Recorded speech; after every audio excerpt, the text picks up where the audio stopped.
Ladies and gentlemen, welcome back to the Landy Lodge, where we have a very, very exciting episode for you all today. You know what? Why don't we let that smooth jazz roll in the intro? It's so nice, isn't it? By the way, this is Particio the Merchant. The song is from Octopath Traveler 2, a game I highly recommend to any RPG fans out there. But anyway, before we roll into all the madness, I already see we've got lots of theory talk in the chat. You guys are already off to a crazy start. So let's give some love and a shout out to the Sages of the Lodge, ladies and gentlemen. Beautiful names you see up on your screen right here. What can I say? The Lodge wouldn't be what it is without them. But anyway, without further ado, guys, we've got a very exciting one today. FF7 is right around the corner. It's maybe 6 weeks away, maybe 5.5, 6 weeks away. It's going to be here before we all know it. And I've got a lot of thoughts about FF7, particularly Rebirth, because I think, you know what, I'm going to save it. Let's give a shout out to the early birds. I see we got a lot of you in the chat already. A lot of love for Rion Suke, Josh Z, Addison Sanders, BS, Eric the Dude, the Curried Snag, Zane98, and let's just give Eric the Dude a second shout out, just because he's the last one to chat. But anyway, thanks for dropping in here, everybody.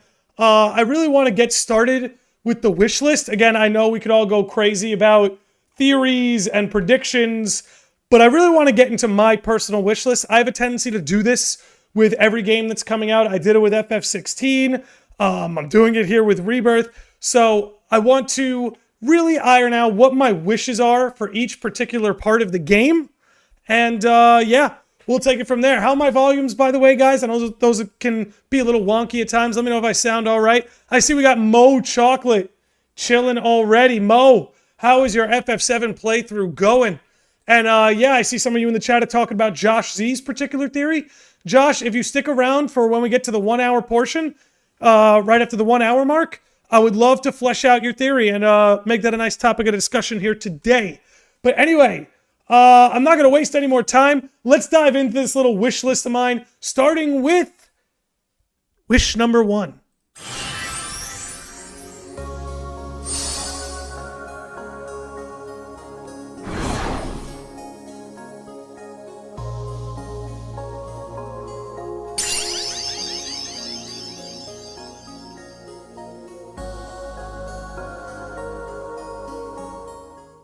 The first wish is a simple one, you might say, and it's one that I think is at the core of this game, and that is the gameplay. At the end of the day, guys, if all we wanted was a good story, we could watch movies, we could read books, we could read a comic book, a manga. If you're just looking for a story, there's lots of mediums that lend themselves to it. But at the end of the day, Final Fantasy VII Rebirth is a game. And in order for this story to hit us the right way, the gameplay has to hit us in all the parts we like to get hit. So I'm someone who absolutely loved the story content in Remake. I'm someone who absolutely loved, I think it's the best iteration of all those characters. So this is no knock on the story, but hear me out. The gameplay was 110% the highlight of Final Fantasy VII Remake. Soundtrack was great, characters were great, graphics were great, writing was great. I could keep going, right? But the gameplay above all else is honestly what hit me the hardest. I can say with confidence, even all these years later, it's been almost 4 years since Remake came out, but I'm going to say it right now, Final Fantasy VII Remake is still my favorite combat system in the history of video games, particularly with action combat. I feel like if you're comparing turn-based combat, there's a little bit of apples and oranges there, so I don't want to get into it, but when we talk about gameplay in general, Final Fantasy VII Remake, and as Dude Tensei is bringing in here, especially when you consider the patches and adjustments they made for the DLC Intergrade, it is still, again, 4 years later, my favorite combat system in all of gaming.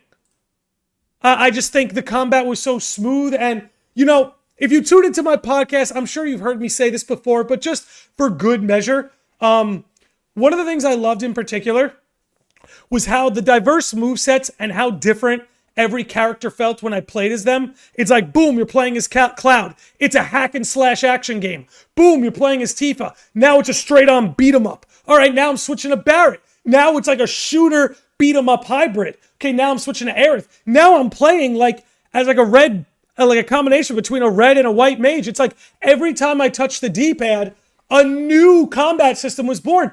Every time I touched the D-pad, the combat became fresh again. And it feels so good. Like, don't get me wrong, I love turn-based combat, and I loved the original Final Fantasy VII dictating what each character did, getting to play as them a little bit, but getting to full-on control them in the combat, in the fights, in these confrontations, that is just a whole other level of immersion for me. So, yeah, dude, Tensei, what you're saying right there, if games like Kingdom Hearts could add anything, it would be character switching. I would absolutely love that.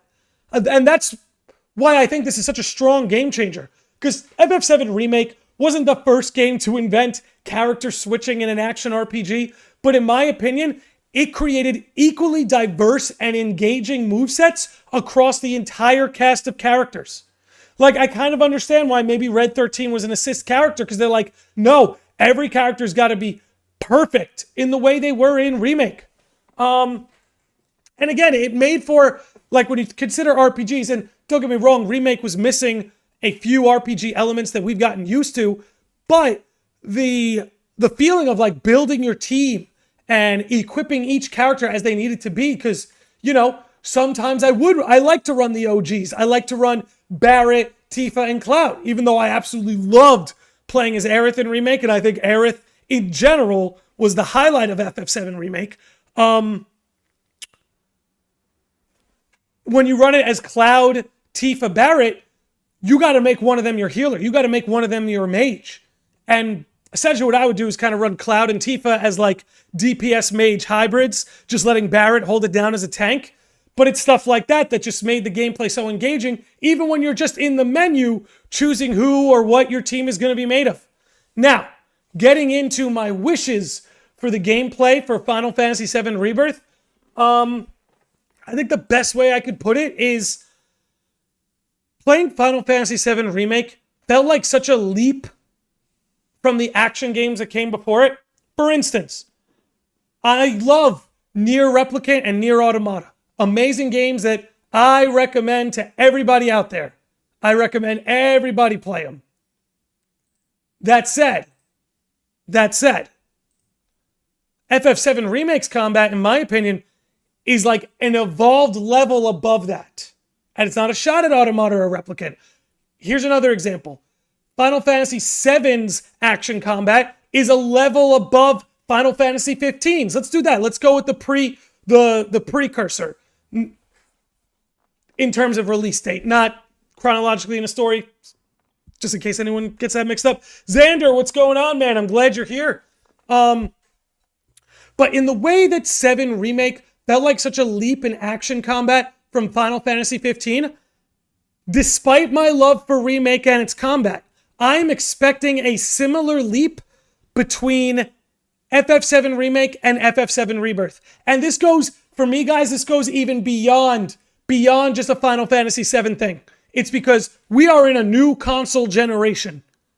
Now, if you're telling me that FF7 Rebirth can't come to PS4, if that's what you're telling me, I need to feel that when I'm playing your game.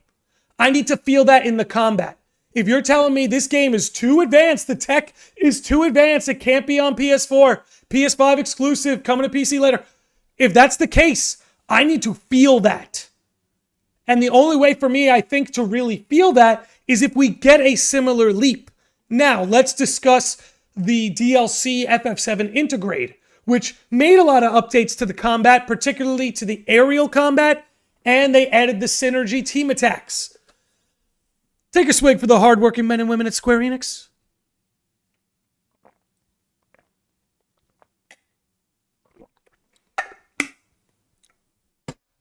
Anyway, the team attacks and the aerial combat that they added made it plugged up the biggest criticisms of the combat itself and gave us what I hope will be a taste of what is to come. Because doing those team attacks with Yuffie and Sonnen, yeah, that felt really good, but it was just a party of 2. How's this going to feel in a party of 3? How's this going to feel when there are maybe assist characters on the outside and you could potentially do team attacks with them? Connor Donahue, what's going on? Welcome to the stream. Ryan Harrison brings up a good point here. Says you're going to need to feel that in the no loading in large-scale environments. Yeah, we're going to talk about exploration later. I guess I'm really trying to keep it focused on combat. I don't want to just feel the leap between PS4 and PS5 in the fact that, okay, the solid-state drive means no more loading, fast travels like that. That's all well and good. And I look forward to that. And that kind of stuff is worth accrediting. But I want to feel that leap in the combat as well. You know what I mean? That's where I'm coming from. That's where I'm coming from. Yosuke says this needs to be the baseline for Final Fantasy gameplay going forward, in my honest opinion. Here's the thing. I like the idea that Final Fantasy lends itself to experimentation. But I will say this, Yosuke.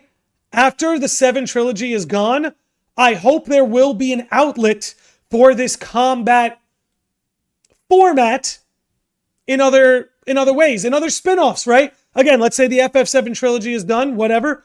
Maybe they now go back to remake FF10. Maybe that's a good use for it. I don't know. You get my point. I'm open to how they could swing it. Xander says, yo, what? I never paid attention to the command menu part. Shit is clean. Dude, the UI in Remake was already very, very good. But the UI in Rebirth seems like a whole other level. Whole other level. Which has been fun to dive in on. But again, getting back into the Integrate of it all, guys. Integrate did a lot, again, to correct the biggest mistakes.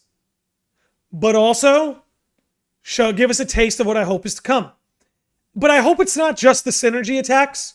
You know what I'm saying? I hope it's not just, hey, look, it's FF7 Remake plus synergy attacks, plus Red 13. You know what I'm saying? Plus Kate Sith, Katsu, excuse me. I want to feel it like the combos can be more advanced. I want to feel it in the sense that the combat is more fluid. Again, it's not enough to just add these features, right? You can add features like synergy all day. I want to feel it in the fluidity. You know? I want to feel it in the fact that, like I'm saying, combos can be more advanced.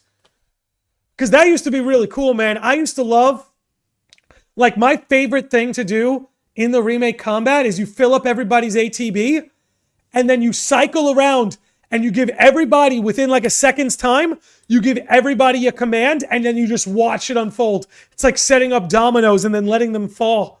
It's so good. It's so good. Yeah, basically what the Curried Snag is saying here, we don't want it to feel like Integrate DLC. Yeah, again, I loved the Integrate DLC and I thought the improvements they made to the combat were great, but that's just a DLC of a previously established game. We got a brand new game here, new tech, made solely for the PS5, which Integrate wasn't well, but it was building on FF7 PS4 assets. But again, I don't want to feel like, okay, it's just FF7 Remake with more characters and synergy attacks. It's got to be more. It's got to be more. Which, these are technically cinematics. Let me see if I could actually pull up this moment. Give me a second. Maybe I could pull this up. No, it's in here somewhere. I can't find it. Whatever. But you guys overall get my point with that. Because at the end of the day, this game is going to live and die by its combat. It was the highlight of FF7 Remake. It needs to be the highlight of FF7 Rebirth. Because again, I love action games. I love them. But it wasn't until Remake I was like, I might like this more than turn-based. Kingdom Hearts 3 had a lot to do with that as well as Automata and Replicant. But I've got a soft spot for turn-based combat. But games like Remake, they show me what the heights that action combat can soar to, given the right visionaries. Yeah. Yeah, Ryansuke, I like that. I need more exploits like the parry and operator mode. Yeah. Stuff like that too. Stuff like that too would really come in handy. Okay. Kingdom Hearts doing FF7 Rebirth would be fire as hell. Then take my wallet if they do that. Yeah, dude, I would... My dream Kingdom Hearts game is one where Sora, Riku, and Kairi are the party, and you can cycle between them like you can in FF7 Remake. And that's what I mean. The combat in Remake has made me rethink what action games could be across the board. Because it's not just other Final Fantasy games I want it to come to. It's not just Kingdom Hearts games I want it to come to. I'd love to see it come to Nier. And to be fair, it did come to The World Ends With You. Just more people need to play it. But anyway, I think we can leave the combat for there. We can swing back on it later in the podcast. I want to get to the second part of my wish list, which is going to be the soundtrack.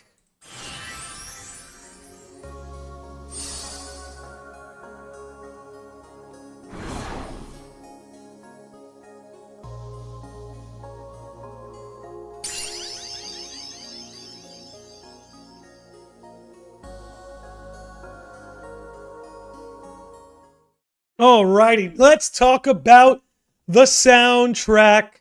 So, here's the thing, guys. I don't have any wishes. Because Nobuo Uematsu and the gang, and again, he's collaborating with a lot of different people on this, but Nobuo Uematsu and the gang absolutely always nail it with their soundtracks, and no matter what it is I wish for, they always give me more than I wish for. So, there's no wishes to be had here. I completely trust Square Enix, Nobuo Uematsu, and the gang to do their thing. And I guarantee I would put my life on the line that they're going to deliver a banger soundtrack. So, moving on to the next one.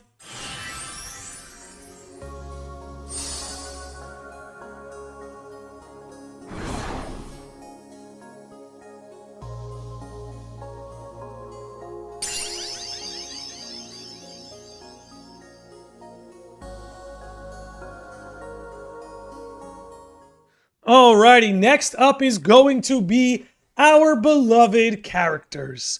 But not just the characters. I have a lot of wishes in particular about their development and their arcs. So, here's the thing. Obviously, this is the second part of a trilogy. It is a fraction of a much bigger story. However, despite that, I want all these characters to have an arc, a beginning to end arc in FF7 Rebirth. An arc that is a part of a much larger arc through the trilogy, but a full developed arc nonetheless. Now, don't get me wrong, FF7 Remake did this for a lot of characters. Cloud had his own arc, Barret had his own arc, Aerith had her own arc. I would say Jessie Raspberry had her own arc. But Tifa did not have a full character arc. Red 13 did not have a full character arc. The other guy, Wedge and Biggs and Avalanche, did not have a full character arc. Now, that doesn't mean that they were written poorly. Let me make that clear. I actually think Tifa was written very well in Remake. Very well. So let me be clear on that. But Tifa is an example of a character that got a lot of development in Remake, but did not have her own character arc. Even though you see the greater arc at play, obviously, I'm just talking beginning to end when it comes to Remake. So, one of my wishes for Rebirth is that everybody in the party, at least the characters we're starting with, have an arc that's beginning to end. So that would mean Cloud, Barret, Tifa, Aerith, Red 13. Again, we have to get to Yuffie, we have to get to Kate Sith, we have to get to Cid, Vincent. So I understand if maybe for that reason, they don't have a full-on arc. But when it comes to the characters that we're starting with in our party, those are the ones I want to have full arcs. Again, I understand why Tifa didn't have much of an arc in Remake, because most of her story comes in the second half of the game. However, I won't be so lenient with that desire in Rebirth as opposed to Remake. However, I echo Zane98 Sediment here, who says the writing for Remake is underrated. Severely. These characters have been around over 20 years. Over 25 years. Almost 30 years these characters have been around. Imagine the third game of the trilogy drops on the 30th year anniversary. That'd be nuts. But anyway, 20 years of these characters appearing in the OG, Crisis Core, Advent Children, Dirge, Last Order. So many iterations of these characters have been manifested. And I felt, especially when it comes to Cloud, Tifa, Barret, Aerith, the Final Fantasy VII Remake, with the exception of maybe OG, was the best writing those characters have had. Because again, you have to consider in OG, the writing in that game is brilliant, by the way. It's one of my all-time favorite games. But they had to be very exaggerated. Because visually, things weren't as clear. Things were little boxy polygons. So all the sort of emoting and dialogue and all that had to be very bombastic and exaggerated so as to echo the sentiment to the player.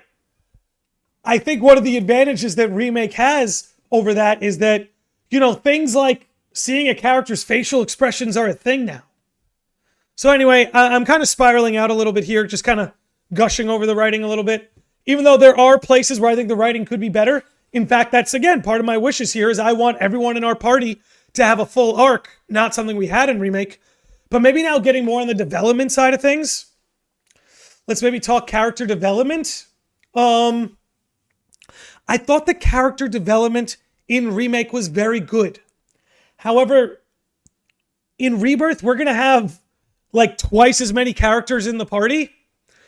So with that said, the amount of screen time and dialogue shared between all these characters is going to be less. Now, given Rebirth is supposed to be a longer game than Remake by a good like 10, 15 hours with the campaign.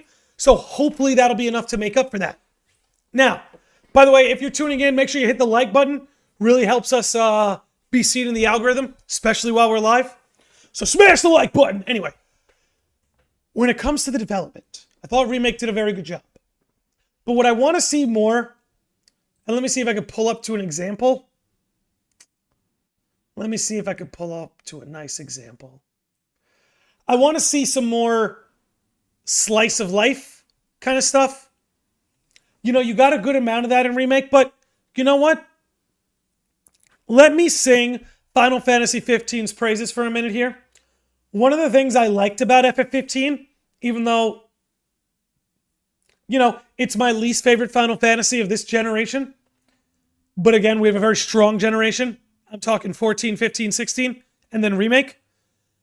But one of the things 15 did really well were all those slice of life moments where they're just hanging out at the campfire, having a chat, getting to know each other better, reminiscing.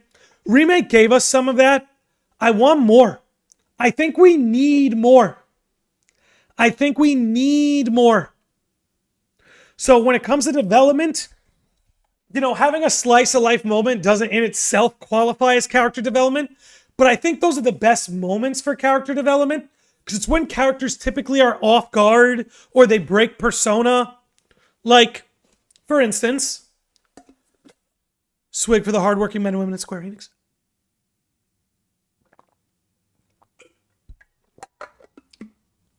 For instance, the scene where you're kind of pulled over and Prompto opens up to Noctis. This doesn't really spoil anything for anyone who hasn't played FF15, so don't worry. But there's this nice slice of life moment where they're pulled up on the side of the road. They're hanging out with each other. And Prompto kind of admits to him like, hey man, I know I act very kind of like cheerful and like into it and like happy-go-lucky. But in my head, I'm a mess. And he kind of opens up to him about that. Like, I'm kind of a mess upstairs. Even though I kind of act like I've got it all together and I'm trying to be cool. But he's like, but then he kind of thanks Noctis. He's like, even though I'm a mess, I kind of have you to strive towards. Like, you always set this example I can strive towards. And it was a scene that just actually reduced me to tears. And there's only a handful of moments in games that have reduced me to tears. And it wasn't this big epic story moment. Nobody had to die. No crazy. Nobody else even had to cry in the scene. It wasn't even like it was like a crying moment. But it was such like a genuine moment of vulnerability and brotherhood that it moved me. And I want moments like that from Rebirth. FF16 gave us some of those moments, but I want more. I want more. So that's what I would say about that. Also, I do hope and again, this is something Remake did a good job with, that characters' flaws really come to fruition. Like, I want to see the party clash. Like, for instance, one of my favorite scenes, it was just pulled up earlier, is in the beginning of this game. Let's see. Where Cloud scares Marlene, and Barret's like, don't you scare my daughter like that. Like, I want to see them fight. Like, I want to see, right, like, think about Barret and Yuffie. Right? Yuffie's from Rutai. Barret is all about Avalanche. Like, the ways Barret and Yuffie can ideologically clash can be so good. You know what I mean? I just don't want everyone to get along. That's not what I want. And that's not what happened in OG FF7. You know, in OG FF7, Tifa and Aerith would get jealous of each other a little bit. You know, you obviously had the stuff with Cloud and Barret, which they did in Remake, as you see right here. You know, Yuffie and Barret fighting would be good writing. It would be excellent writing. They have every reason to fight. Kind of like Wakka and Riku. Absolutely. That's what I mean. And then when they overcome those differences, that's what bonds the party. So in terms of like a character development wish list, that's at the top of my list. Top of my list.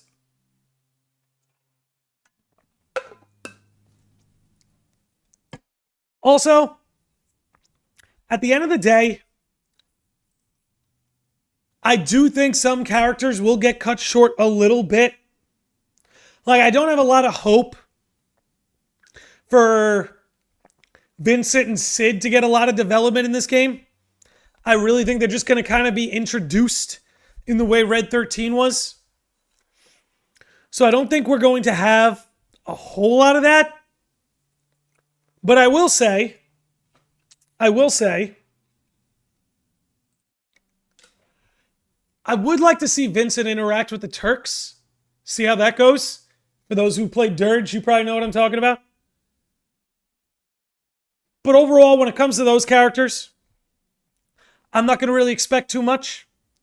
Just because the nature of them being introduced probably towards the end of this game means they're not going to have a lot of time for development.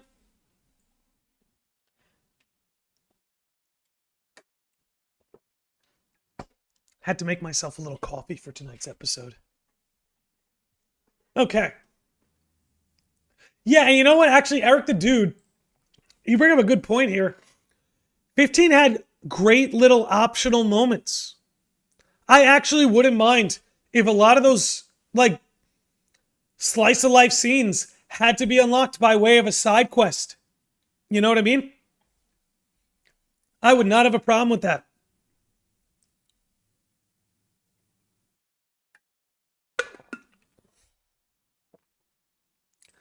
I want to see Tifa and Elena settle things in Mortal Kombat.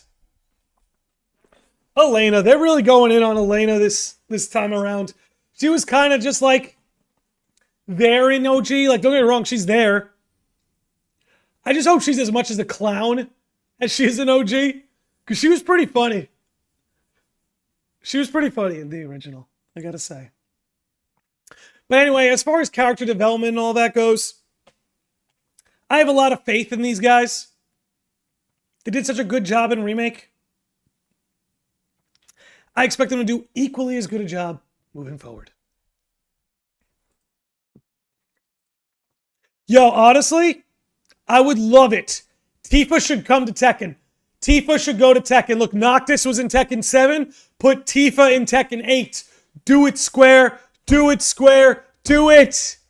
Put Tifa in Tekken. Anyway, back on topic. I suppose now we can move into my next wish on my wish list. And that's going to be take us back to gameplay. Take us back to gameplay. What's going on, Diggs? First time chatter. Welcome to the channel. Our next part of the wish list is exploration.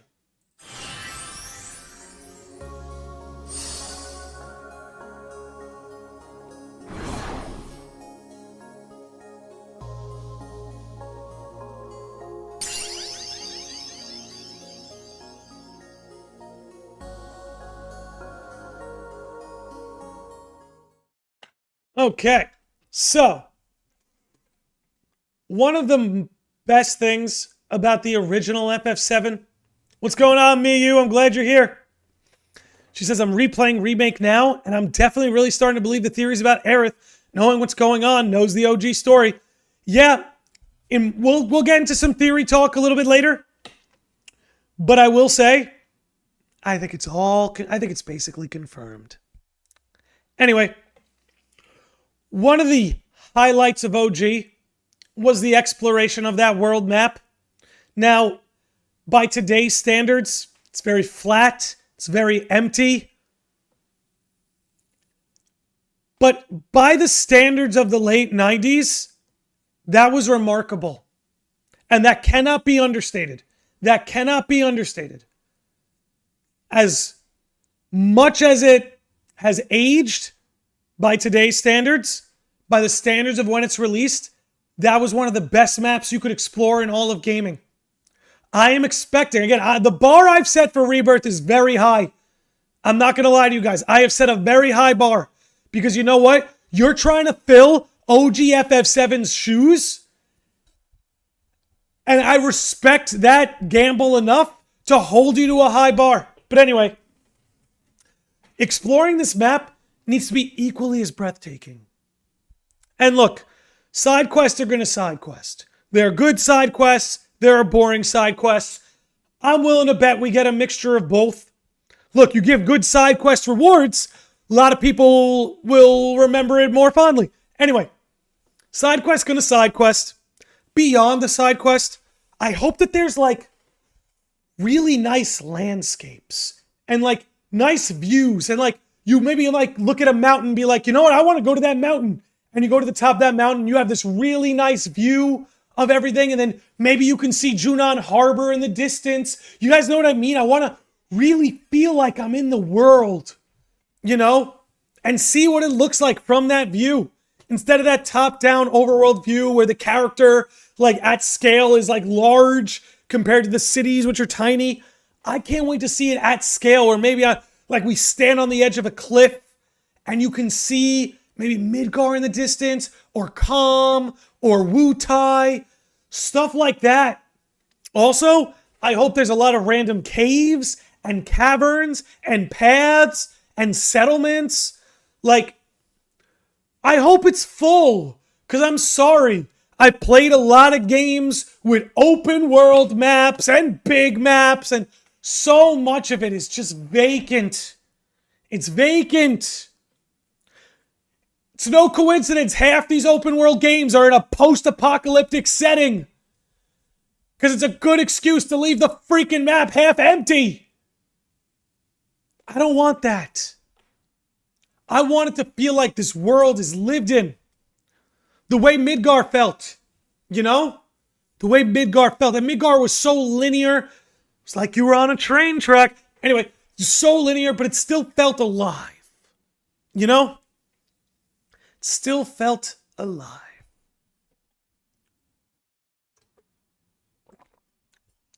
We're running a little low on water, so we might take a quick break soon. Ooh, baby. Okay. What's going on, Theo? Adonai, good to see you. Adonai says, I miss obscure quests and items, stuff that can lead to wild strategies. Maybe that's not as possible in action as with turn-based. Yeah, turn-based inevitably is going to have more of that kind of strategy stuff. Again, not that action RPGs don't, but who knows? Maybe they can pull it off.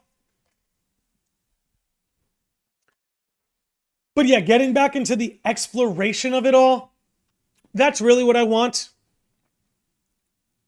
Like, I have a bad habit sometimes where I love these stories so much that I'll play a game and I will just fly through the story. And I'll be like, side quest for a second playthrough. You know, I will fly through that story and always come back around and then really explore. But sometimes a game builds a world that's so compelling, I forget to do that. Sometimes a world is built so well and it's so engaging and immersive, and I forget. And I say, you know what? I really do want to know what happens next. I really do want to turn the page. But maybe before I turn the page, let me just go over there real quick. What is that? You know? The Courage Saying says, that's why I get scared with open worlds for that exact reason, Landy. You talking about my fear of it being vacant? Or the idea that you could just get distracted? But yeah, like, that's what I want out of this. As to Run says, they already confirmed a new small town near Junon, so I have positive expectations about them filling the world. Me too. Everything we've seen has given me reason to believe they're going to come through. Vacancy. Got it. Got it. Okay. Okay. Hey, Kira, thank you for the follow over on Kick. Which, by the way, guys, I am streaming on Kick now. With Twitch admitting that the company doesn't make any money, I figured I should just add a third platform because you never know what could happen. So, if you're watching on YouTube, or you're watching on Twitch and you want to follow on Kick, feel free to do so. But anyway, moving on. Ryunsuke says, being vacant and being distracted are both equally as bad. One I say I prefer more than the other. Yeah, I felt like Tears of the Kingdom was an example of a game that distracted you a little too much. Again, I love Tears of the Kingdom, but I think it's an example of what Ryunsuke is getting at, that sometimes the distractions can be a little too much. And you have to tread that line between vacant and populated. You know what I mean? Eric the Dude says, anyone in here going to see Advent Children in theaters before the game comes out? Yeah, me, my wife and I, 100%. We cannot wait. Yeah, I mean, the nearest theater showing it's probably going to be an hour away, but we'll make it happen. We'll make it happen. I made that coffee way too acidic. Holy shit. Anyway, let's get back to it. I got my tickets already. Good for you. Good for you.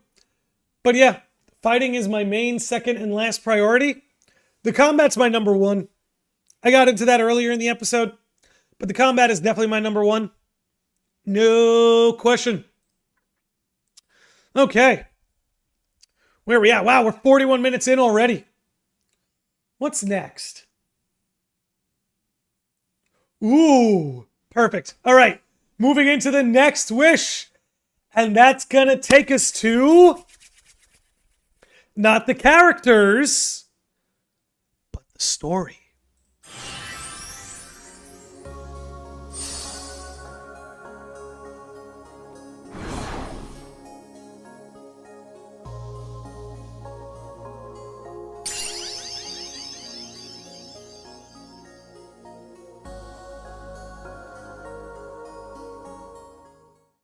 Okay, so here's the thing, guys. You don't kill Fate in FF7 without you taking a big chance. They chose to give themselves the option to depart from the original story beats. Do not squander it. You gave yourself an opening to do something risky. Risky but powerful. Do it. And look, the thing you change doesn't have to be the fate of a particular character. But you got to change something. You got to change something. Now, before I get into that any further, we are going to take a quick break. I just got to fill up my water. Run to the little Final Fantasy room. And then we're going to talk more about this whole story pushing to the limit. I'd love to get your guys' thoughts on this. How far you want the story to go, how you feel about things changing. Would you be okay with them not changing anything and the whole thing being a red herring? Like, share your thoughts, guys, because I do want to talk about this. But we're going to take a quick break, and we'll come right back to it. The truth is what you see with your eyes, not what you hear. Sounds like your trip around the world opened your eyes, but you got a little bit more than you anticipated. You must have seen a lot of darkness. So you're saying the weak feel the need to justify their actions to maintain a sense of self. Can't let that slide. Can't let that slide. I suppose letting false light dictate the future might be a pretty lousy move. So, you can make a change.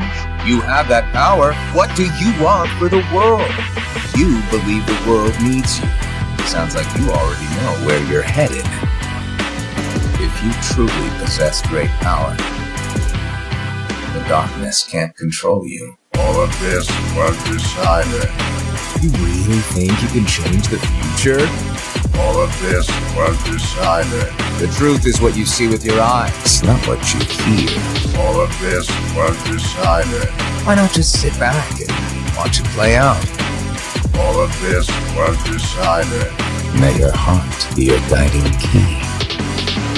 Who are you really? Some kind of fortune teller? Well, I could lie, tell you that's what I am, when I'm actually a brilliant artist, even a scholar. I could tell you that I dream of world peace, when I'm actually planning for its destruction. The truth is what you see with your eyes, not what you hear. All of this was decided.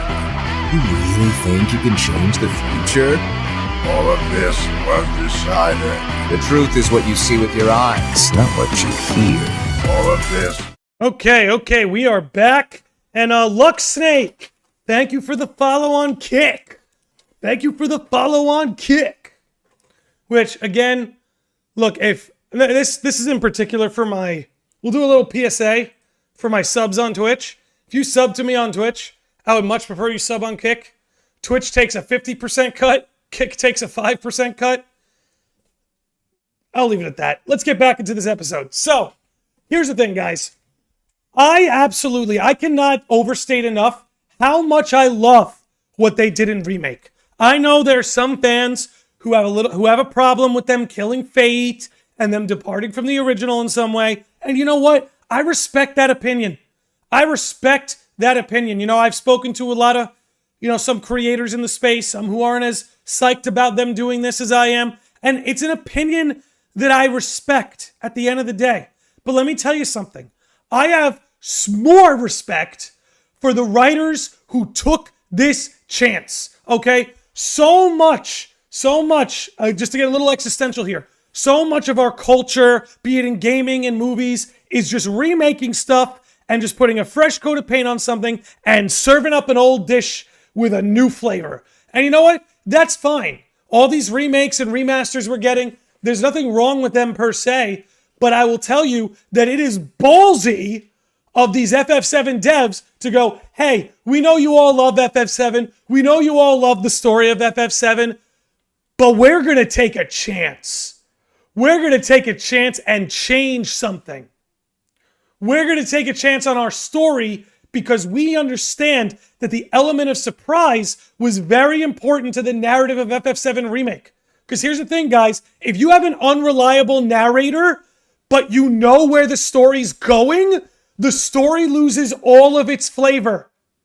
I'll say it again. If you have an unreliable narrator like Cloud, that's the narrative, I don't want to say device, but that's the narrative arc he embodies, is he's an unreliable narrator because his memories are all screwed up.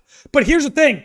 If you have a protagonist who he's an unreliable narrator with messed up memories, well, if your memory of the original can correct that flaw, then the character of Cloud loses all of his potency and the story itself, in my opinion, loses its potency. And I think the writers understood that. And I think that's why they're doing what they're doing. And again, in a world that just wants to serve up the same dish over and over, remake things shot for shot, I think it is so ballsy and artistic of these devs to say, you know what? We're going to take our precious FF7 and we're going to shake it up. And we're going to shake it up. And that's why when I talk about this primarily being on my wish list is do not squander the opportunity you have given yourself. This is one of the ballsiest things I've seen anybody do in the gaming space when it comes to handling a narrative, particularly a remake narrative. If you're going to kill Fate, something big has to be different. Something big has to change. And the ending and where this all goes can be the same. And again, it doesn't have to be Aerith's fate that changes, but something big has to change. Do not squander this opportunity you have. Use it to your advantage and shock the freaking world, man. Andy Brew is in the chat, says, considering the OG FF7 is still out there and exists, I say take the chance. The original still holds up. And if you don't like the new version, you don't have to play it. Andy, you clearly understand this. Square Enix understands this. And you couldn't be more right. The OG FF7 is a beautiful experience. It doesn't need a remake to justify itself. And I think they feel that. I think deep down, the devs feel like FF7 is such a classic game. It's so beautiful the way it is. It doesn't justify needing a remake. So they're not doing a remake. They're doing a sequel. And they're going all the way with it. And I think if they bail on this idea of changing something, man, even if it changes in Rebirth and we correct it in the third game, that's okay too, right? That's okay too. But you chose to depart from the narrative of the original in some way, right? It's going to be mostly the same, but that little wiggle room you've given yourself, wiggle! Do it! And surprise us, shock us, drop our jaws. That's my wish. My wish is they go all the way with it, man. That's my wish. That's my wish. Cheers.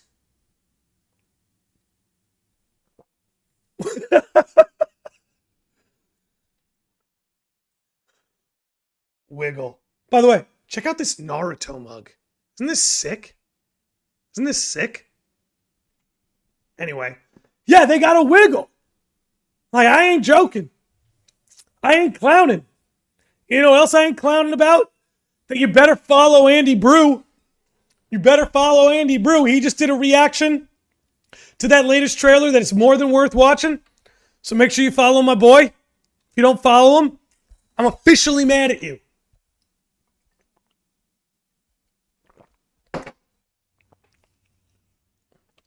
Okay.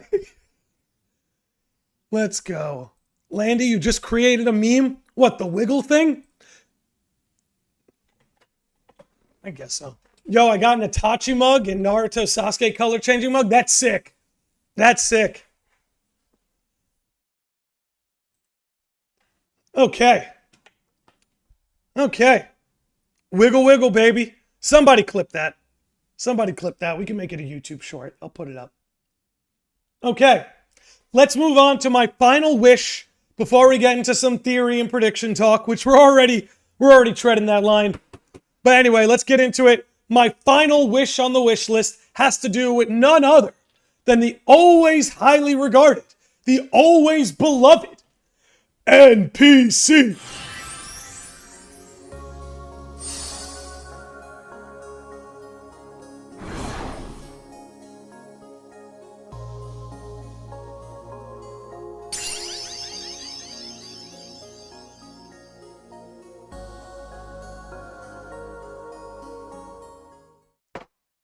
Do you know what I loved so much about FF7 Remake? Do you know what I loved so much? The NPCs. The NPCs brought Midgar to life. And I'm not just talking about your Roches and your Kyries and your Madame M's and your Chocobo Sams and your Andrea Rodeas. I'm talking about the basic NPCs hanging around Midgar. Allow me to elaborate. What I loved so much, and this is the kind of stuff that makes even boring side quests worth it. Again, you have your fun side quests, you have boring side quests. Inevitably, there's going to be a mix of both in whatever game you play. But no one will care that a side quest was boring if the reward is awesome. Excuse me? Who, baby? I'm telling you, I made that coffee too acidic. No bueno. But getting back to my point. Depending on the side quests you completed, changed how the NPCs talked. Like, before you really completed any side quests, you could be walking around Midgar in like chapter 3 and everyone's like, who's this guy? Who's that guy? What's that guy doing with the sword? The hell's he doing here? I think he's with Tifa. Who is that guy? But then when like you do the side quest that like clears the monsters out of the junkyard, they're like, hey, that's the guy who just took out the monsters of the junkyard. Who do you think he is? Oh, I heard he used to work for Shinra. Oh, I heard he was in so like the town starts talking because you did something in the town. Man, I am going to be so upset if Rebirth doesn't have that. If Rebirth can do what they did in Midgar with the NPCs that way, if they can do that in every town we go to, then I'm going to want to do side quests in every town. You know what I mean? Every town will be a pit stop because I'm going to be like, hey, I want Cosmo Canyon to like me, bro. Okay? I want Cosmo Canyon to like me. All right? I want to be well liked in Gongaga. Okay? I want Zack's parents to like me. And when we walk into that house and Cisne's having tea with them because Zack asked her to watch over his parents as a last wish, I'm going to cry. But anyway. I think I should drink coffee during a podcast more often. You know what I'm saying? Got me amped up. Dude. All right. The NPC needs to be way smarter. I mean, I am not opposed to it being more advanced. Again, everything we've talked about today, the console leap applies. You're going to tell me this game can't be on PS4? I want to feel it everywhere. I want to be like, yeah, no way you could have done this map on PS4. Yeah, no way PS4 could have handled this combat. Yeah, I want to feel it everywhere. And that's not exclusive. That doesn't exclude, rather, the NPCs. It does not exclude them. Kind of like a popularity meter. Something like that. That would be excellent. Eric the Dude says, that's what I loved about the remake side quests. A lot of people hated on them, but it literally was pure character development for Cloud. Yeah, that's what I'm saying. Like, you can make a boring bitch fetch quest. You can make a boring ass go to that spot on the map and kill the monster. But if there's a narrative that builds the character on that little basic side quest, it's fun. I really feel that way. FF14 masters that. FF14 masters that. You will get so much more out of your Warrior of Light if you do the side quests. It's like the more depth you want to your Warrior of Light, the more side quests you should do. That's how FF14 works. Rebirth should be the same thing. You can unlock certain scenes with certain characters. Like, there should be like a whole Yuffie arc in Wutai that can be done. Like, that might be asking too much, but you get my point. Majora's Mask is a great example of that too. Andy, exactly. Because again, there's only so much you can do with a side quest. Sometimes I think people, they ask for too much, like, oh, side quest is like, go to that spot on the map and get the thing, or go to that spot on the map and fight the thing. It's like, yeah, I mean, that's basically the game. Is going to spots on the map and fetching things, talking to people, and fighting enemies. There's nothing wrong with that, but it's how you execute it. It's how you color it. Maybe, again, that's why secret bosses make cool side quests. That's why in Remake, the Colosseum was a great side quest. You didn't care that the side quest was go to that spot on the map and do a bunch of fights, because fighting is awesome. And you got this whole separate arc with Cloud and Madame M. And if you're a Madame M enjoyer, you're not complaining, right? Anyway, you get my point. It's not the coffee. The Naruto mug is channeling nature chakra into Landy. Sometimes I wonder what kind of ninja would I be? My problem is I feel like I have half of a Shikamaru in me, because I'm like kind of low-key obsessed with chess, but I'm too wound up to be a Shikamaru. You know what I mean? I'm too wound up. He's very chill. Landy, I got you on what Shinobi would be. Hit me with it. Coffee plus podcast equals fun. You know, I usually do green tea because I drink green tea a little more often, but there was no green tea in the house. So we went coffee. We did it. We did it. Remember how good Corneo's Coliseum was? Get ready for the Peak Battle Coliseum at Gold Saucer with Dio. Yes. Yeah. Walmart was like a taste of the Gold Saucer. Like a taste. Kiba. Oh, I'm with you. I'm with you. Kiba.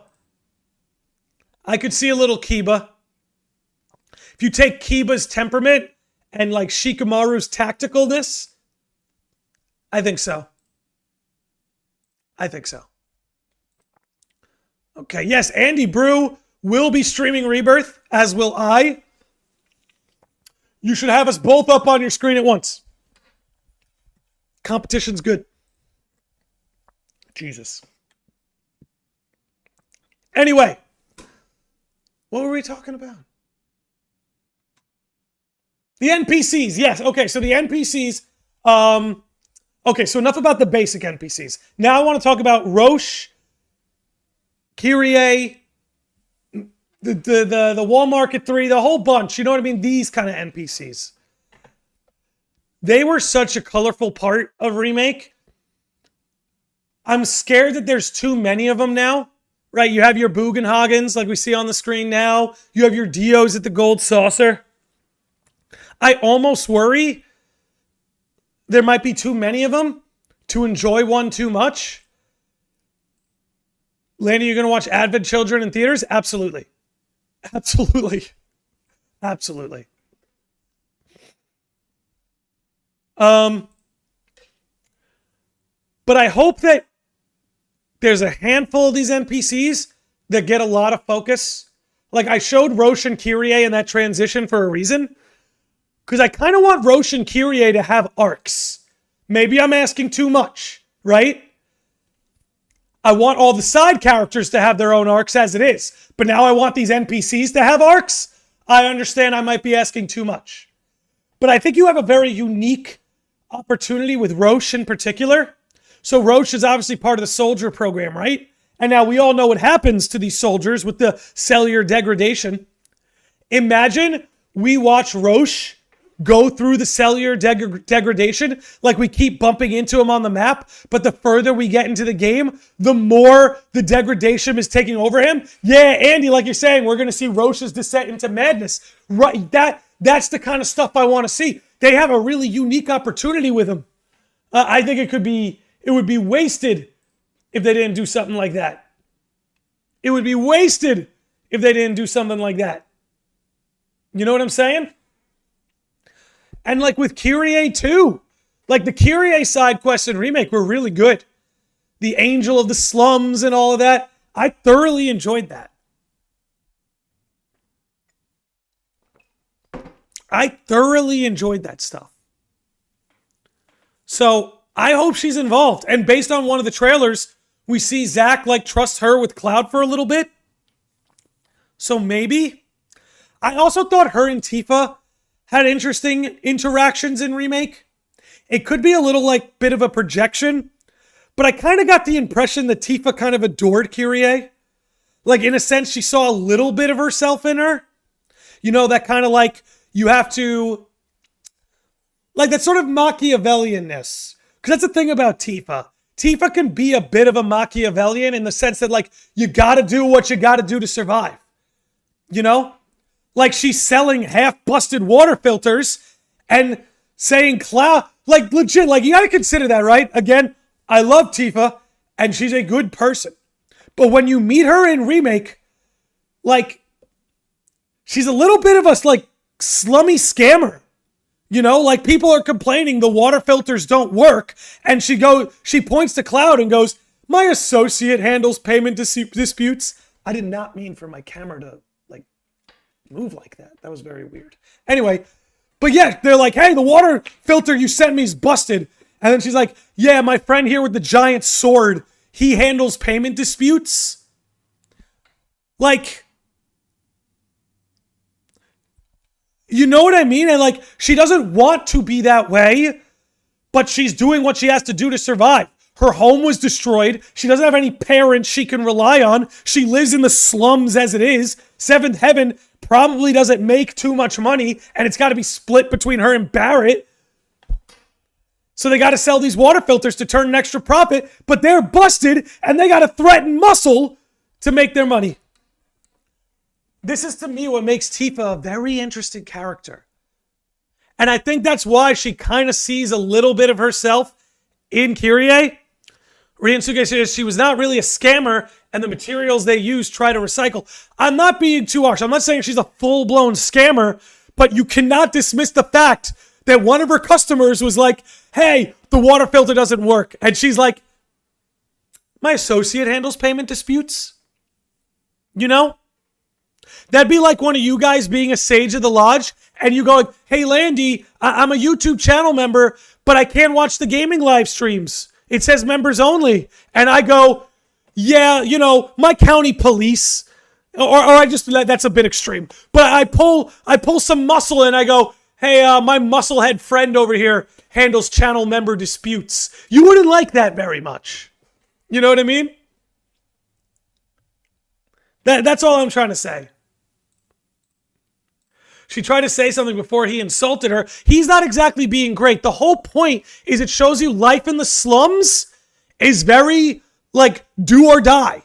Do what you gotta do. Like, that's kind of the point. It's not that Tifa's being, like, bad or that the guy complaining is bad. It's that everybody is in a rough situation and everybody's got to push to figure it out. You know, they do redeem themselves by making it up for it, but that's kind of the point. Treehouse handles the membership disputes. Yeah, him being 5'4" handles payment disputes. It would be like saying YouTube's policy team will handle the dispute. That's what I'm saying, you know? You know? And again, it's not to, sorry, the simp in me got out. I'm a Tifa stan. Hey, buddy, listen. You're preaching to the choir, okay? I grew up and, like, Tifa was like my first video game crush when I first played the game when I was like 7, 8 years old. And what happened? I grew up and I married a woman who likes to punch things.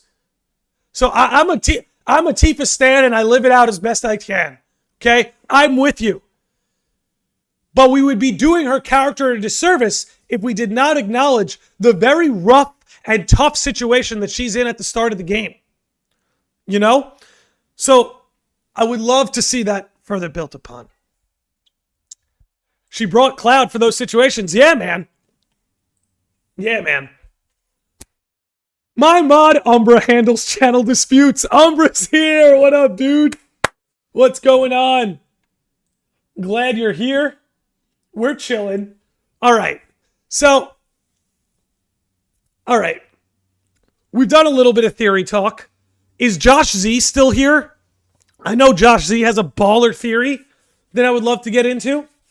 Josh Z, if you're here, just holler. Okay. He's here, my man Josh is here. Okay. Let's get into this theory here. Temporal paradox resulting in contradictions in a single timeline, especially of the characters who are in the singularity at the end of Remake. Zack fighting Shinra is the inflection point. So, Josh, what you're arguing is we have a single timeline that is, in a sense, looping back on itself due to that particular tear in time. I actually really love that. If you can elaborate further, or if you have any evidence to maybe back it up, because I kind of love that idea. Again, I'm open to the idea of multiple timelines, but there's something in my gut going like, this isn't technically a timeline thing. It doesn't feel like one. You know what I'm saying? It doesn't feel like one. Tifa is a sweetheart. She is also a person with a history. She's an absolute sweetheart. That's why her last name is Lockhart. She is a sweetheart. It's just the story of FF7 starts, and she is in a very, very difficult situation. And I've been there. Rewind the clocks 10 years ago. I'm broke as hell. 10 years ago. I moved into my first apartment. I spent like a month sleeping in a sleeping bag because I had to spend my first checks on a mattress. Like, I wasn't there very long, but it's a tough situation when you're living that way. You know what I'm saying? Feels more like world line. I agree. It's not timeline. And it could be opposite world lines. I could buy into that. But there's something about what Josh proposes that kind of makes sense to me. It's almost as if the past is like catching up with the future, like things are looping back on itself, like the temporal paradoxes. You know what I mean? That almost like there are two contradicting truths at once, and Sephiroth is going to merge those to what ends we don't know. Eric the Dude says, my theory is that Zack's timeline and Cloud's timelines have merged, causing a collapse of both worlds. So Sephiroth can recreate the world afterward. It's here, the reunion, when worlds merge. That's an interesting take. Okay. That's an interesting... I could see that. It would just be weird that they merged already. I feel like this game's going to end and they'll merge. But we'll see. Can you explain the difference you mean when you say timeline and world line? Okay. So, two different timelines would basically be like two alternate universes where the sequence of events have either subtle or major differences. It's basically like it would exist in if you have two separate timelines, you kind of subscribe to a multiverse theory where there's almost infinite timelines where things just play out differently in each timeline. A world line would be like, because Cloud and the party killed Fate in the Singularity event at the end of Remake, it created a tear in time that gave birth to a whole new, like, I would go so far as to say universe. So it's not like they're alternate timelines, it's alternate universes. But it would be different than a multiverse theory, because in a multiverse, it's just like infinite timelines. But it would be like in a world where a universe only has one timeline, but you give birth to another universe that only has one timeline, then in a sense, you've created world lines, you know? Because if you have two different timelines, say timeline A and timeline B, they have the same starting point. But if you have two different world lines, it's because that parallel world was born at a certain point during timeline A. So say timeline A goes on for 2,000 years, then the Singularity event happens at year 2000, and now from there, the timeline is branched into two separate worlds. Because killing Fate, in a sense, created that tear that allowed the world to split into two. Now, to what nature they split into, I don't know.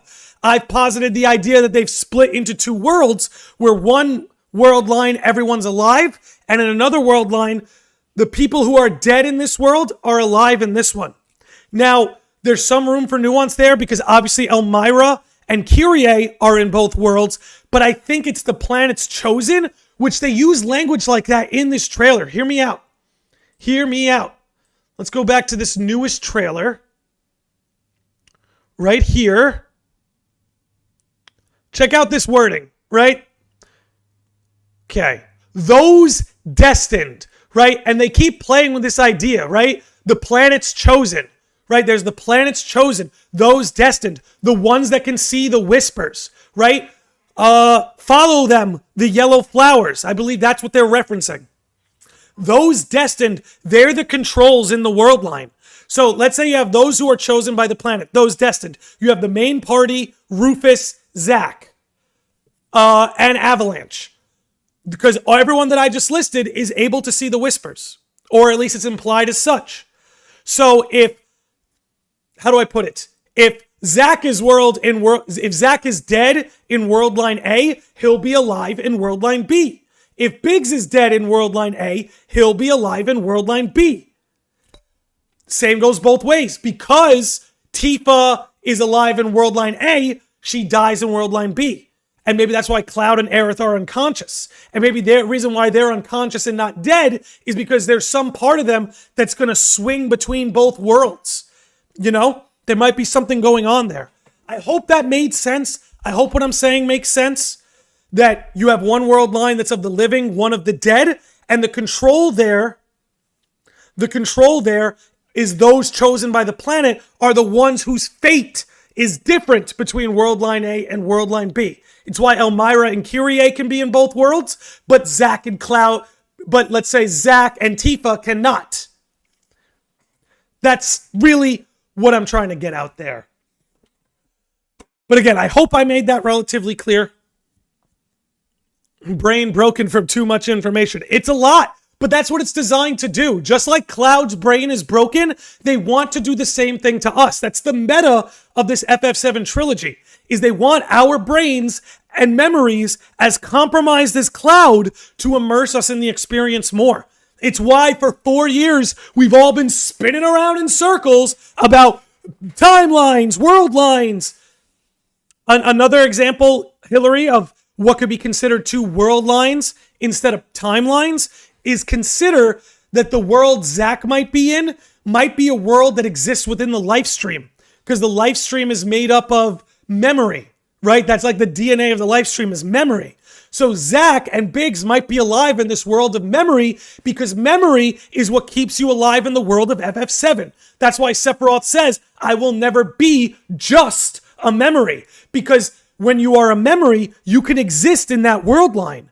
That's how Sephiroth was able to re-manifest himself in Advent Children, because he was alive in that way of living in the world of memory, and because the memory of him keeps him alive, he's able to break through and manifest himself into reality, because Jenova has that kind of power, right? Jenova has the power to manipulate the perceptions of reality to those who have her influence. Now, let's keep this rolling. So my point with that is, the reason why Biggs and Zack might be there is because they're dead and they're living in memory. But because Tifa, Red, Barret, Cloud, they're all still living, they can't be a memory interacting in that world. That's overall my point there. Whoo, baby.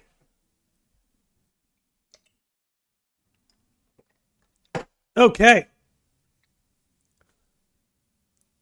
I could see the two world lines in Rebirth. I could see a living world in the live stream. Yeah, that's kind of what I've been thinking, is that it could be something along those lines. Jenova does that, Cloud, I believe, in FF7. Can you be more specific? I'm not sure what you're referring to. Can I? Yeah, Josh, if you want to send something to me, I think I saw you say something like that. Oh, you want to email it? Yeah. I've got another like 15 minutes. I can let this episode roll. Email me something and I'll try to read it out in today's episode. Jenova mind breaking. That's what she does. That's literally what she does. That's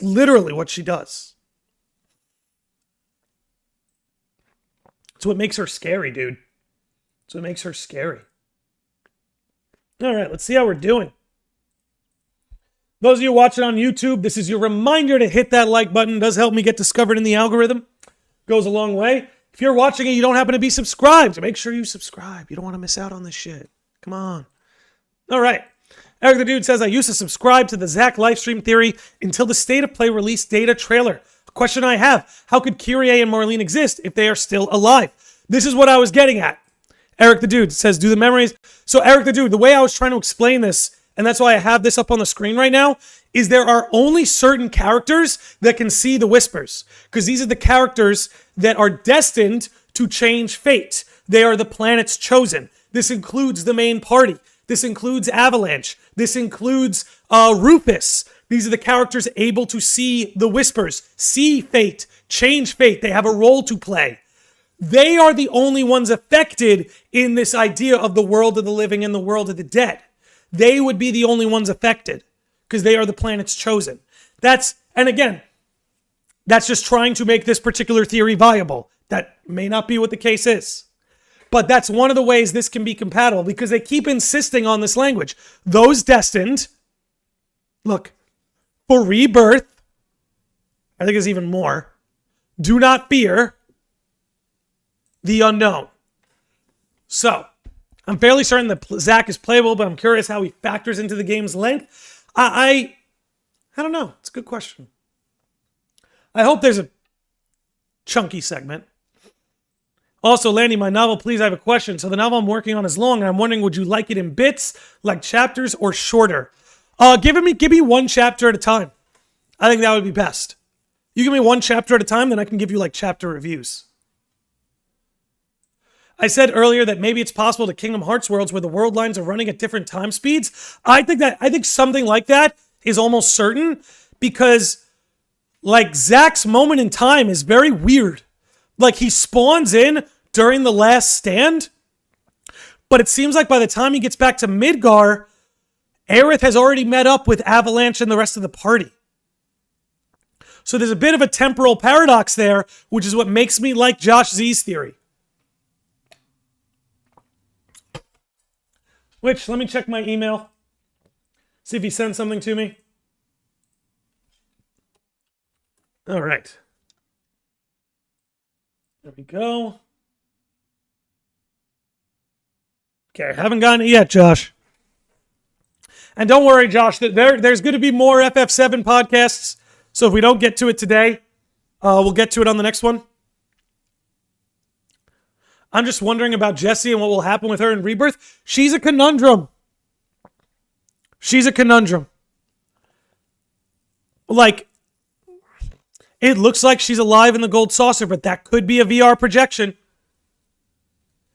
Could just be a VR projection. Which is just crazy to think about. Crazy. Oh boy.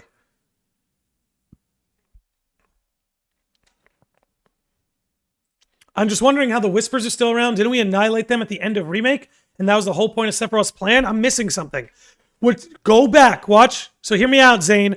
Go watch the Singularity chapter. We didn't defeat the Whispers. We subdued them to the point Sephiroth absorbed them. Go back and watch. He absorbs the Whispers to insinuate he controls fate. And that's why, let's pull it up. You can see the Whispers in the back of that shot. You know, that's why you can see the Whispers. Sephiroth got exactly what he wanted. It was all a trap. It was all a trap. What is your email on YouTube? Here, I got you. Just hit that up, Josh Z. That's why the Whispers are in that scene. Exactly. Check it out. They're also over here. Oh, also, guys, something I missed in my breakdown. Check this out. Something I missed. This has been... You guys might have seen something like this already. It's for a split second. If you look in the corner, that's Roche. You could see his red motorcycle. So Roche will be in the parade, which should be funny. I hope he blows Zack Cloud's cover. Okay. Oh, that's the other thing. So Andy, check this out. Where is it?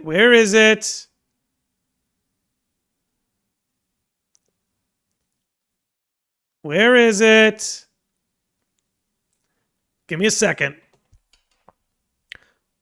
Just want to show this one part. Not this part. Come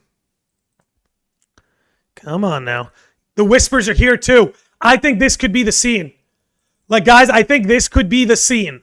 What you're looking at right here, I think this is it. I think it's just like, I think it's going to look very different than the original. Because, like, look how sinister and ominous this looks. And you can see the Whispers in the back. I think this is it. Different lighting, I doubt it.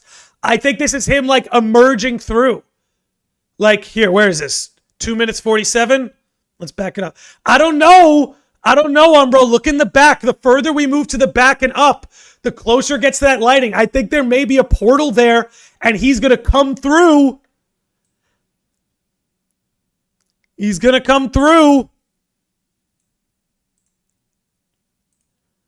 I don't know.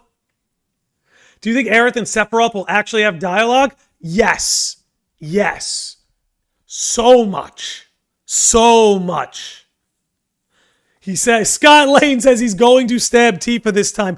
Look, I think they are definitely going to try and scare people with that. I think they know they've got everyone by the balls when it comes to Tifa, and they're going to try and scare you that Tifa's going to die so many different times. And Scott, you may be right in the sense that Sephiroth might be aiming for Tifa here, but my prediction would be that Aerith would jump in the way. And Aerith sacrificing herself for Tifa, what that would do. Because now Tifa will grieve Aerith's death probably as much as Cloud did. The way Cloud had to grieve a lot at the end of OG and in Advent Children, if she sacrifices herself to save Tifa, now Tifa kind of goes on that grieving journey with him. You know what I'm saying? Just a little prediction. Okay. Zack sacrificed himself and everyone lives because Zack. That could be a good ending too. I'm not opposed to that. I'm just saying, it's like I was talking about earlier. Just go for it. You said you were going to change fate. Go for it. Do it. Eric the Dude says, I think in the first game, the Whispers were agents of the planet. When we killed the Harbingers, Sephiroth took control. Now Sephiroth is the one using them. Any thoughts, Landy? That's exactly what I think is going on. I think that's exactly what's going on. I think that's exactly it. Sephiroth will kill Kate Sith. Peak fiction. Could you imagine? Bro? I'm all about it. Zane says, I think the whole point of remake is Aerith is aware of her fate and has to eventually accept it and choose to sacrifice herself willingly. Yes, I think that's a big thing. I think instead of her kind of getting blindsided, I think it'll be like this noble sacrifice that, like you said, she willingly chooses it. Right? I think that would be great. The shippers will crumble. They will.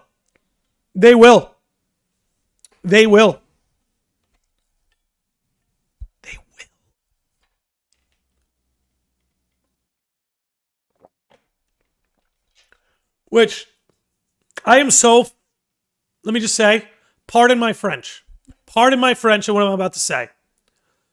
It's got fucking 5 minutes left of the podcast, and this is what I'm saying, but I'm going to say it. I fucking hate that people act like the people on Twitter represents the FF7 community at large. I've gotten to meet a lot of people within the quote-unquote FF7 community, and 99% of them are delightful human beings. Entire Discords full of people who, those of you who are in the chat, you know what I mean?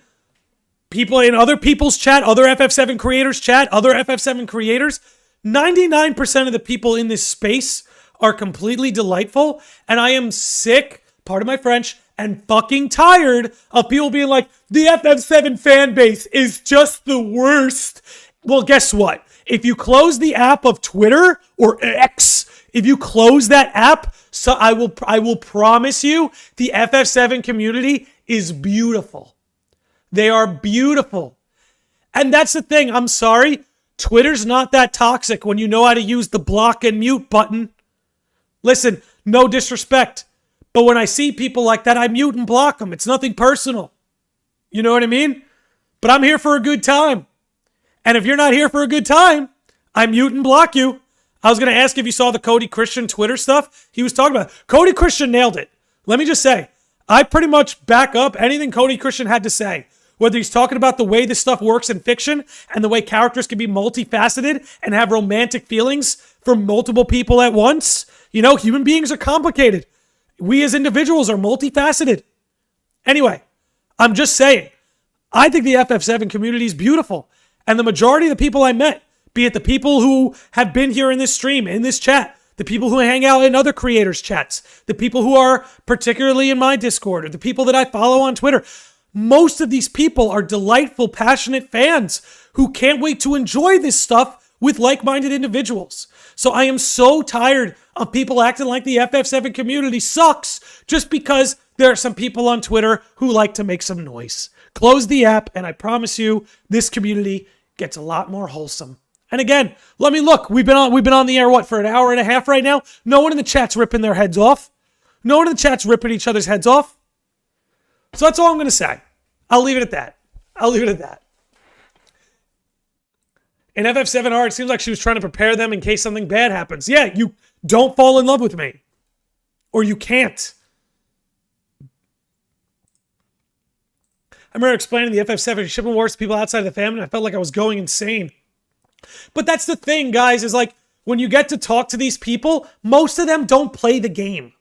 It's very clear they don't play the game. They watch the cutscenes on YouTube, and there's nothing wrong with that. And then they have their own interpretation of things that happen. When you just see the mental gymnastics these people go through to convince themselves of their ideal outcome, it's not worth engaging with. And again, unless you know an account personally, it's probably a bot, a child, someone who is not well, or someone who is disingenuous. That's all I'm going to say. Him and Ben Starr had a nice moment of mutual respect. Yeah, because they seem like really good dudes, and they seem very down to earth, and they're very grateful for the opportunity they have. And they take it very seriously, and they put their all into these performances. We are freaking lucky to have the likes of Ben Starr and Cody Christian voice acting these characters. Do you remember what it was like when Mandy Moore was voicing Aerith in Kingdom Hearts 2? These people used to not understand the gravity of the roles that they got, and they used to phone it in. But guys like Ben Starr and Cody Christian, they grew up playing these games. They understand what these games mean to people, and they put their all into these performances. Jeez. That's all I'll say. We're very lucky to have them. Like everybody who's voicing Brianna White, Britt Barron, who does Tifa, like all of them, they put their entire being into these performances. Yes, Josh, I got it. Okay, we're going to read Josh's theory. I'm going to read this out to you guys, and then we'll wrap up. Okay, Josh says here, I don't think it's multiple timelines. It's not even parallel worlds. It's a single timeline that is experiencing temporal paradoxes. That's why you still have small changes, like Stamp. The big changes like Zack being alive and the party either dead or in a coma. When we step through the barrier of whispers, which Aerith manipulates beforehand, the game makes sure that the player knows that we are inside of a singularity. And they do that by literally naming the chapter that. The whispers combine into the Harbinger to try and protect the natural flow of time, but we defeat them and Sephiroth, who absorbs them, and the party comes out of the singularity outside of Midgar, unaware that time was altered. Being inside the singularity means that they were unaffected by the time alterations. Zack's fight against the Shimmer army is the point at which time changed, but our party, from the events leading up to and including the singularity, still exists. The Whispers tried to kill us so that there would not be two versions of the party existing in the single altered timeline. Yeah, Josh, there's something about this that kind of calls to me. Because it makes Sephiroth's world merger make a little more sense. And it makes the Whisper's actions make a little more sense. I really like that. I think next time we do an episode, I want to explore that. I want to explore that further because that is really good. Yo, As to Run, thank you for the follow on Twitch. I know that was an hour ago, but I'm just seeing it now. Okay. All right, look. I think we're going to wrap up here, guys. Actually, wait, we got some more chats. Let me read the chats. Plus, him and Ben Starr had a nice moment of respect. I read that. People much like myself just use social media as an outlet to debate or argue about their opinions. I mean, there's a way of doing that respectively, and there's a way of just being a disingenuous jackass. Okay. I have to say, FF16 and Remake should be the standard of FF games going forward. In terms of voice acting, absolutely. The voice actors are doing amazing. Couldn't agree more. Genuine voice acting work, love and passion is what also brings out the characters. Absolutely. Happy to give you that, Landy. Thank Josh, as always. Thank you for sharing. That said, we're going to wrap up today's episode, guys. This was a fun one. Thank you, everybody, for hanging out. I can't wait for FF7. We got a lot more FF7 podcasts on the horizon, more FF7 content. It's going to be a slow weekend in the lodge. Not going to be any live streams, not going to be any podcasts. Got some big IRL stuff happening, but there will be an announcement video this coming Monday about some of the changes in the lodge moving forward, about some changes coming to the lodge very soon. Good stuff. Nothing to be worried about. But we're going to do an announcement Monday. I've got probably a theory video or two to drop over the next day or two. But like I said, it'll be a quiet weekend in the lodge. That said, we're going to wrap it up here. Everyone, thanks for hanging out. Remember to wiggle. Be good to yourselves. And have a good night, guys. Get excited. FF7's almost here.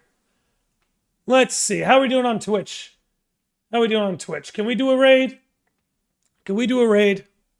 Let's check it out.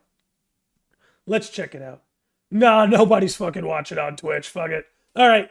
And again, shoutouts to Kira and Lux Snake for the follows on Kick. That said, we're closing it out. Thanks for hanging out, everybody.